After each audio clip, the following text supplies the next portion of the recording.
Hey guys, it's Matt with Olympus Reptiles.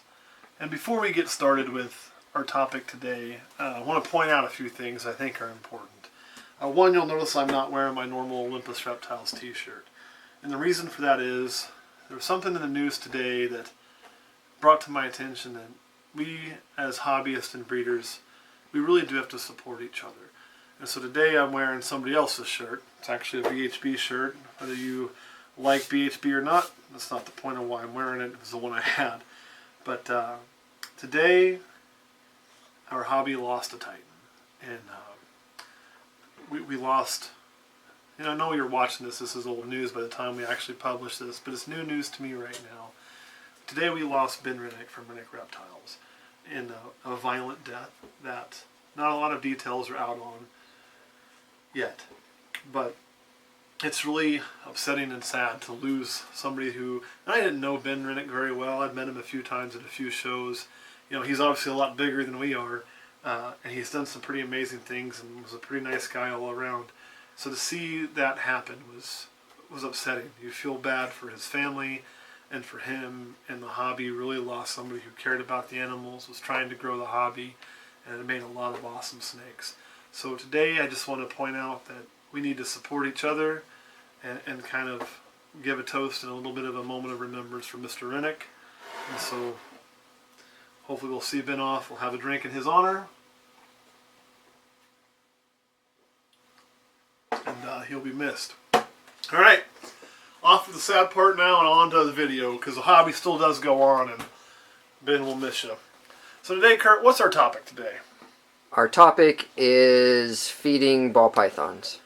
Any ball pythons in particular? Every ball python. We're not feeding every ball python. We're feeding babies today, guys. We're feeding babies. So, as you know, we've had several clutches come to fruition so far for us. We're going to show you how we feed our babies. And that what we're going to feed is this whole rack here. And we're going to feed this rack here. We're not feeding those top three. Why, you may ask? Well, I'll show you why. These are still on paper towels. Look at that thing. Thing is bitching. It just crawled out. I haven't showed these babies yet. This is a Blitz right here. And they haven't shed yet. And I don't offer food till they have their first shed. So we're going to leave these guys be. Give them a little bit of moisture on that paper towel. I like to keep that fairly moist early on. Help that first shed along. And we'll put that one back up. There we go. But the ones that have had their first shed, we are going to feed. Let's start with, who's got the food box? Where's that little bitty feeder in there? Here you go, Jeff. Find that little bitty feeder. My buddy Jeff's hanging out with us today. It's the smallest one. And we're going to kind of go a little bit out of order because there's a snake I've had a few of you ask about. I really wanted to show you. And that's this little guy right here. It just shed out. And if you remember when we did our Mojave Mystic clutch, now it would be smaller than that. It's like a mouse hopper. This was the smallest one. That little guy might work. Actually, which one's smaller? That guy or that guy? That guy. That guy. So what we'll do is we'll put those all back in the box now so they don't run away. We'll just put that in there. And we're going to hope he eats it. We'll give him a moment. I usually start these guys on live food. Now what we're going to do is we're going to drop most of these in here and then we're going to walk away. And the reason being is that little thing, that little rodent's mouth isn't open. It doesn't have the ability to injure that snake. We're hoping that snake may sit in there with it, if it doesn't eat it right away, for a few hours. And I'll come back in the morning and check these things. And we'll let that sit for up to 12 to 14 hours with the snake. It can't damage the snake. That's very important. You don't want to leave food in that can hurt your snake. These can't. They haven't developed teeth. They haven't really developed claws. So the snake is perfectly safe being in there for that long with it. It'll give us a better chance to entice this little guy to feed. And this little guy here, he has to feed. If they don't start, we'll typically wait quite a while before we start assist feeding. We'll give them, 3 opportunities to sort of feed. But when they're this small, they can't go that long. This snake kind of started behind the 8 ball. So if it doesn't feed, I will end up having to assist it a lot quicker than I would other ones. So what we'll do now, is I know it's kind of a boring show, we're going to slide this one back in its cage. Oh, maybe not. Maybe it's going to go for it. Little nose is working. By nose, I mean tongue. They actually do use their nose. I don't know if people realize it or not. Snakes have a nose. They do use their nose. But the Jacobson's organ in the mouth at the tongue works with is a lot more sensitive. There's recently been some pretty cool research about, can snakes hear? The old thought process was they couldn't because they had no ear holes. So they could pick up vibrations in the ground but not actually hear auditory sound. And they're finding that may not be correct. They've done some testing with, again, Western Diamondbacks. They get tested for everything. And I've started to find that maybe snakes can actually hear airborne sound.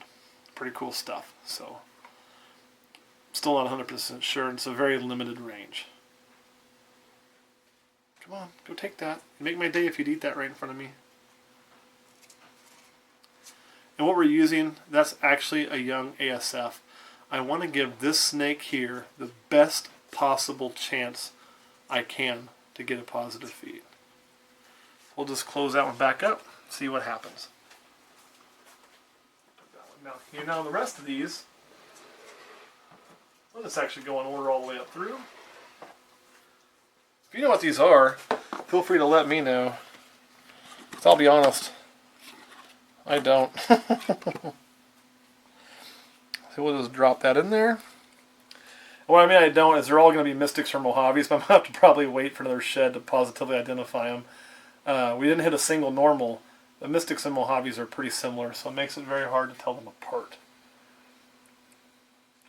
And you can see right now that little snake's focused on me more than it is the rodent.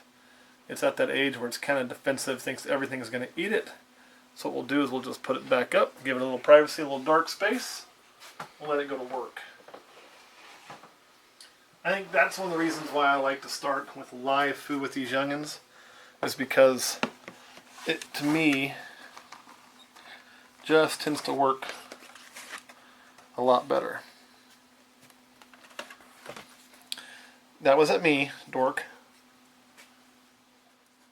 So you can see, because it's so fired up, thinks I'm going to eat it, they just don't do as well. So if I'm in their cage waving around a prey item, they tend to focus on me more than they do their prey item a lot of times. So getting them started this way, I think, is the way to do it. Put that one up. I thought I heard something over here. Anybody else hear that? I think it was down here. This is just me. Oh, it wasn't that guy. Think it goes down there? Would you kick something? I didn't touch nothing. That guy's looking like he's going to take that. Good news. We just kind of come through. We'll do all these. That's a pretty snake right there. Maybe you'll eat a rat one.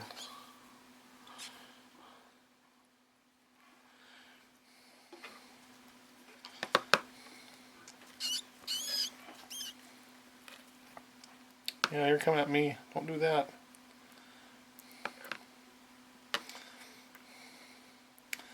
Rat pinks aren't always the best because they don't always move around enough.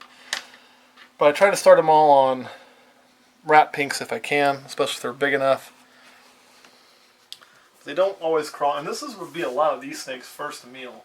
I don't think you fed these while I was gone, did you, Kurt? I tried, only one of them ate. Which one ate? Oh, it was this one right here, wasn't it? Or did you mark it? Nope, it was Bottom that one. right. Bottom one.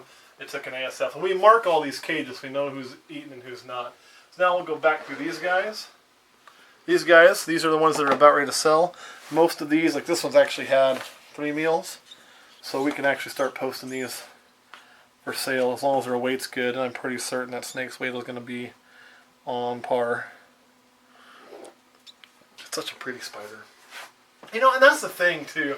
I know a lot of people get hung up on these 4 and 5 gene animals, and you know nothing's great unless it's got a ton in it. But I honestly can still like look at something like this pastel and really appreciate just a high quality, nice single gene. I mean, am I gonna make a lot of money on that snake? Nope. But can I appreciate how pretty it is? Absolutely. Absolutely. Look at this thing. Bam! I love babies. They're so bright. I like my pastels to have a little bit of orange in them.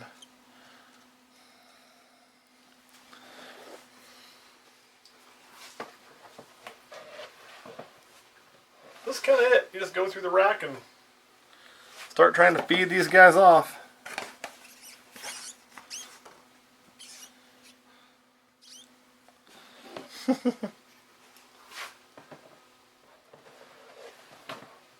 something just got thumped.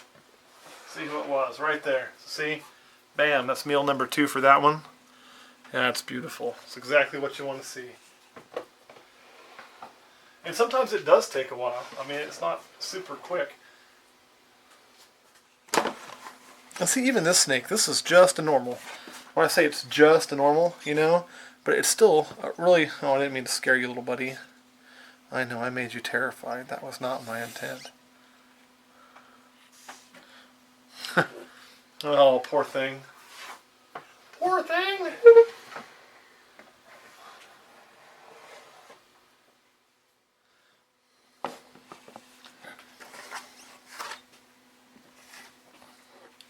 So yeah, it's kind of exciting, right?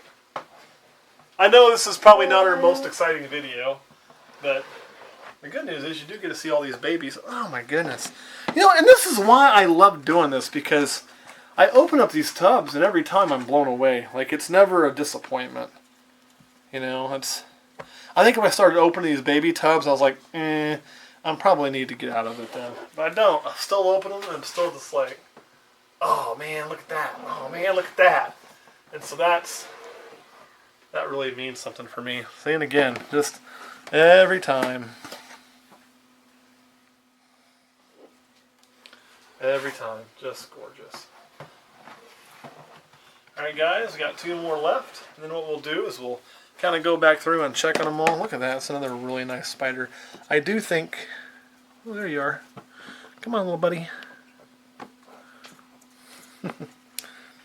Oh, I know. I do think the other spider is my personal favorite. What about you guys? You know, you've seen both these after they've had a shed, got some food in them.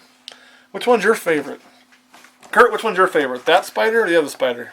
The bumblebee. That's cheating. Kurt's cheating! And now I'm going to get 50 comments. I agree with Kurt. Ha ha ha, the bumblebee. Yeah, the bumblebees are the prettiest. But I love spider.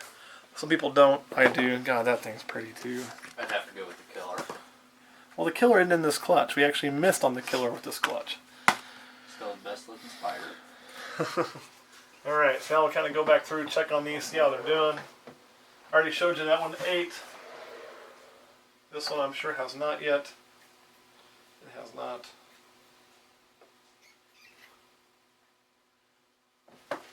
And usually it takes a while. Like, I'll check on these probably 3 or 4 times. That one hasn't. This is par for the course. No worries. That one hasn't. I'm certain this one has not yet either. They're kind of cuddling up together. It's cute.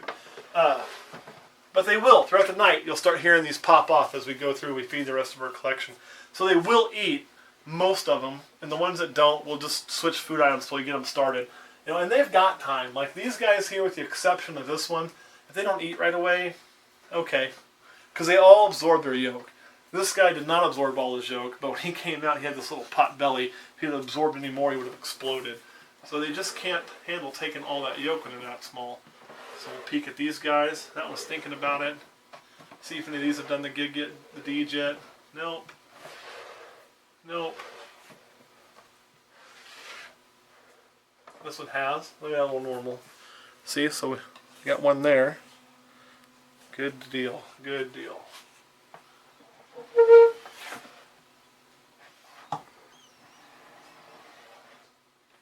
This one just got it. They're a little clumsy at how they coil right now. Sometimes you'll find situations like this. And this is where you got to be careful when you feed this way. This is where you think, man, that thing just already took it and swallowed it, right? These little guys are good at burying. So always look at the bottom underneath and you'll see if there's one buried in there. Because that's the last thing you want to do, is just leave one buried in there. Nope, not yet. 2 more to check. Not yet. Last one. Not yet. Thing's a chunky monkey though. Alright guys, that's how we feed our babies. Anybody got any questions about that? Yeah, how many times do you attempt to feed them? And if they don't, then when do you start to try to assist feed?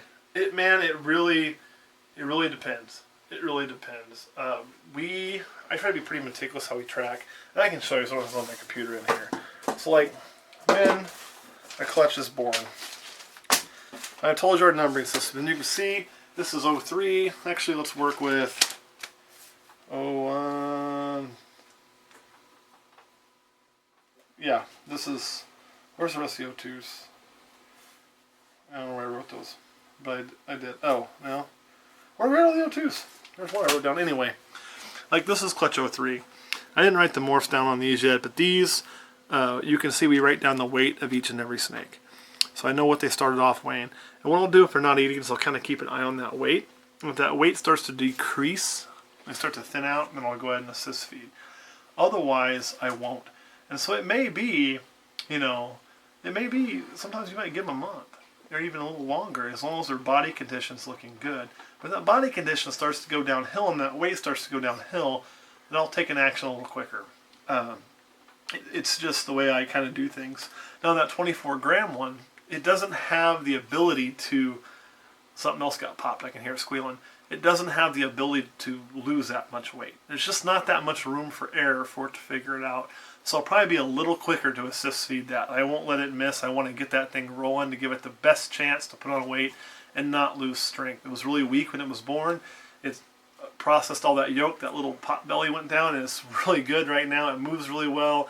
It's, it does everything fine, but it does need to get food in it, and I'll make sure it does. Any other questions? Nope. Jeff, while you're here, you got any questions? Not that I can think That's of. because he was playing on his phone, not paying attention, because he's heard all these videos before, and he's like, this guy's boring as shit, so I'm just going to stand over here on my phone and screw off. Alright guys, thanks for watching, and remember, if you got a few moments, and I'm not going to sit here and tell you what you got to do or what religion you should be, but if you're so inclined, as I find myself to, make sure and toss up a prayer for the Renick family. I mean, somebody lost a son, husband, father, all those kind of things right there. And I don't know if Ben actually had kids, but that's the loss that people suffer, is an entire family loss. So we lost somebody from the snake community, and somebody lost a family member. And no matter the cause, because those details aren't out when we're making this video, it was senseless. He shouldn't have had to die. That shouldn't have happened. And, I'm not going to sit here and say all violence is wrong, because I'm in a job that sometimes deals with violence. But it should be avoided, and that shouldn't have had to happen to him. So my heart goes out to his family and our community. So if you could take a few minutes, toss up a prayer for them. I've been kind of something else. Well, we'll talk about that in another video, actually. All right, guys. Thanks for watching, and we'll see you next week.